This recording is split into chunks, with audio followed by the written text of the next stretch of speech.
Good evening, ladies and gentlemen. Tonight's lesson is on multiplying decimals using the standard algorithm, and it's actually lessons 4.1 to 4.8, because in the textbook they're going to teach you a lot of different strategies, but we're only going to focus on the algorithm. Okay, so our goal is to multiply decimals using the algorithm. Our two vocab words are words that we've learned before and we're just going to review. Remember, a product is the answer. Oops, that marker doesn't work good. Second one doesn't work good. Answer to a multiplication problem. And a factors are the numbers being multiplied. So if I gave you a simple problem like 5 times 3 equals 15, these are my factors, and this is my product. Now if I gave you a longer problem, something like 250 times 3, which you don't need to solve, I'll solve for you, is 750. These are my factors, and this is my product.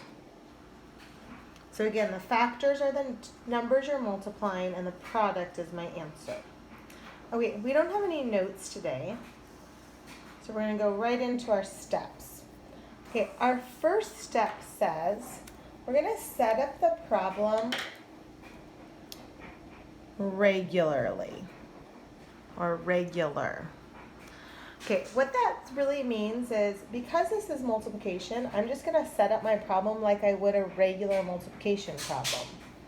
And do not line up the decimals.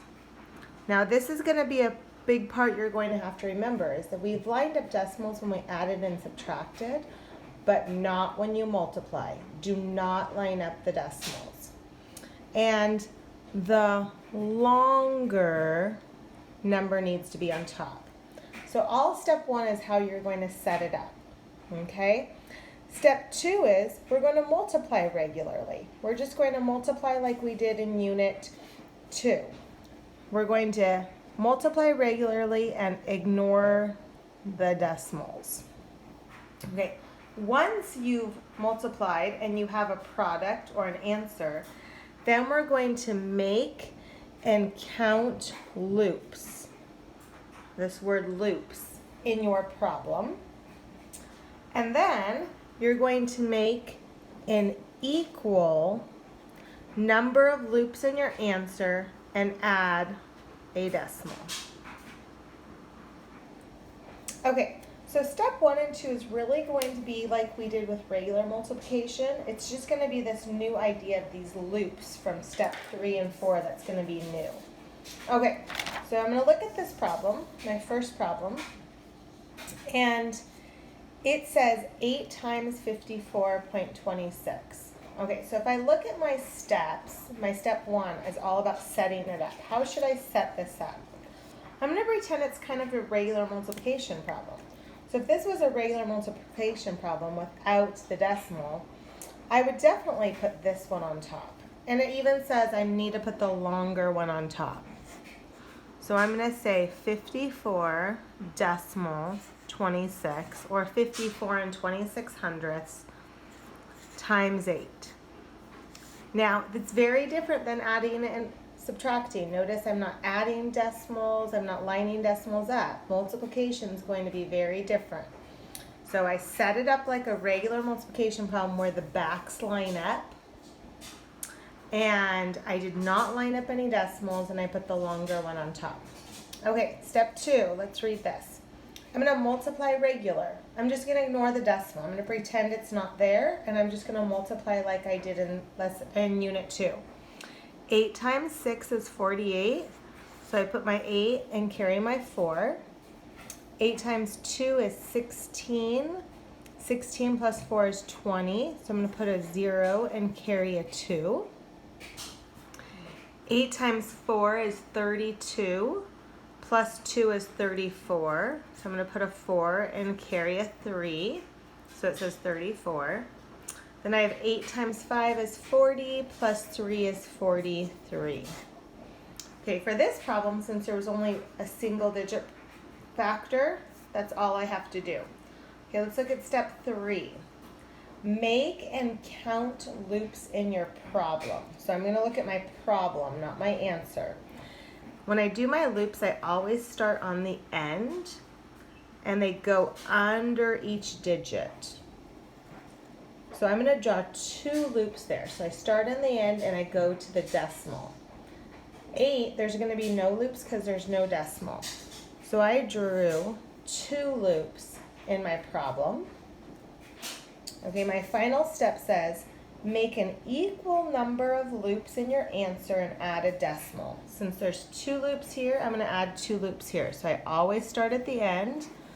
I'm going to go 1, 2, and add a decimal. So my answer is 434 and 8/100. Okay, I know some of you might be thinking, wow, why didn't she just bring down the decimal? You'll see in the next one why that doesn't quite work out. Okay, let's try another one. This one's going to be a little bit more challenging because it's going to be a double-digit multiplication. But I'm going to go back to my same steps.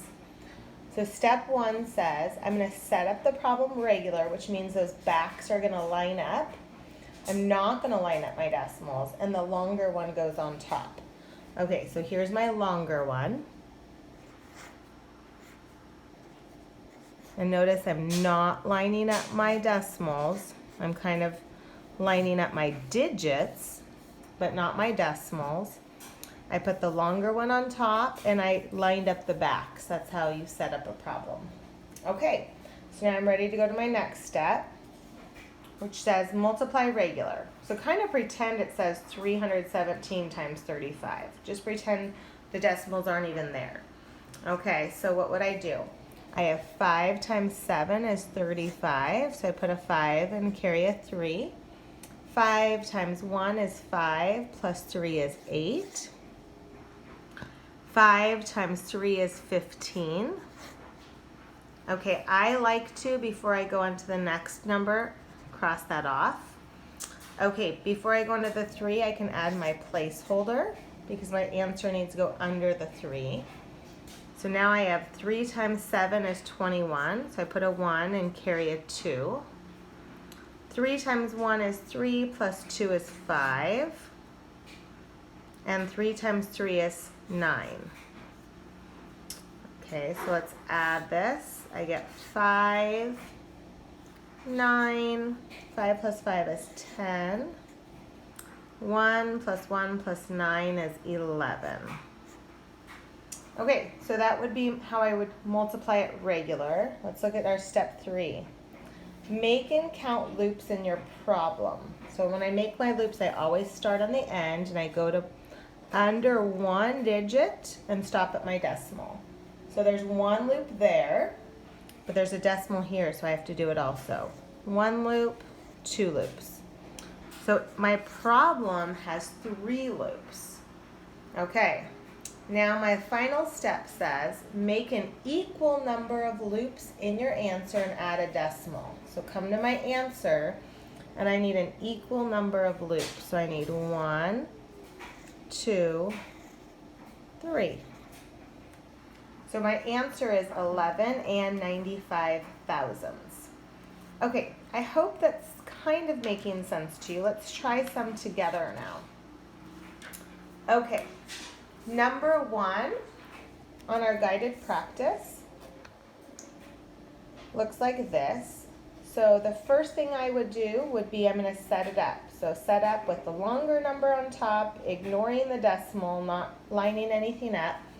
So this one should be set up like this.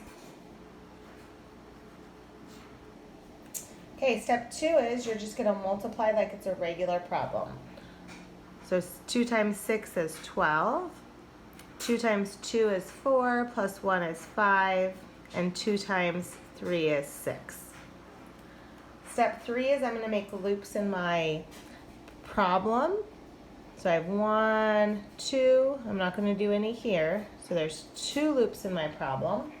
And my final step is do the same amount of loops and add a decimal in your answer or in your product. So 1, 2. So my answer is 6 and 52 hundredths. Okay, let's try another one together. Okay, step 1 is all about setting it up. And I'm going to set it up with my longer number on top, which is the 4.25. And regular means those backs are lined up. Okay, step 2 is we're just going to multiply ignoring the decimal. So 3 times 5 is 15. Carry my 1. 3 times 2 is 6 plus 1 is 7. 3 times 4 is 12. Okay, so that's step 2. Step 3 is I'm going to do loops in my problem. So I'm going to have 1, 2 loops in my problem. And step 3 is loops in a decimal in your product. So ready? 1, 2. Okay, so my answer is 12 and 75 hundredths. Okay, we're going to try 2 more tonight. So tonight we actually have 4 guided practice. So number 3 is 1.2 times 1.4. Okay, so this time when I set it up, there's not a longer one. They're both the same length, so it really doesn't matter which one you choose. So I'm just going to say 1.2 times 1.4. Now, in step 1, it says don't line up the decimals. But look what happened. They lined themselves up. That's okay. If your decimals line themselves up, that's fine. You just don't want to purposely do it. Okay? So, and I set it up regular, meaning I lined up the backs. Okay, step 2 is I'm just going to multiply like a regular problem. So I have 4 times 2 is 8, and 4 times 1 is 4. I need a placeholder. 1 times 2 is 2, and 1 times 1 is 1. And I'm getting 8, 6, 1. Okay, step 3 is I'm going to make loops in my problem or my factors. So I'm going to have 1 loop and a loop here. So I have 2 loops. Okay, this is again why I'm not carrying it down. Then step 4 and my final step is I'm going to do the same number of loops in my product and add a decimal. 1, 2, decimal. So my answer is 1 and 68 hundredths. Okay, let's try one more. Okay, this one does have a longer one, so let's make sure we put the longer one on top when we set it up. And let's make sure we didn't purposely line up the decimal, but we do line up the backs. Okay, so then it's set up correctly, so step 2 is we're just going to multiply. 5 times 0 is 0. 5 times 1 is 5. 5 times 3 is 15, and there's nowhere to carry the 1, so I'll put it right there. Okay, before I go on to the 2, let's add a placeholder so the answer can go under the 2. 2 times 0 is 0. 2 times 1 is 2. And 2 times 3 is 6. Okay, let's add these. And I am getting 7750. Okay, step 3 is 1, 2, 3 loops in the product or problem. I'm sorry, not the product, I apologize, the factors. And step 4 is now go to the product and do 1, 2, 3 loops and add a decimal. So my answer is 7 and 750 thousandths, which is the same as 7 and 75 hundredths. Okay, tonight's homework, you have 4 problems to do, and then of course, as always, rate yourself. Okay, have a great night, guys. Good night.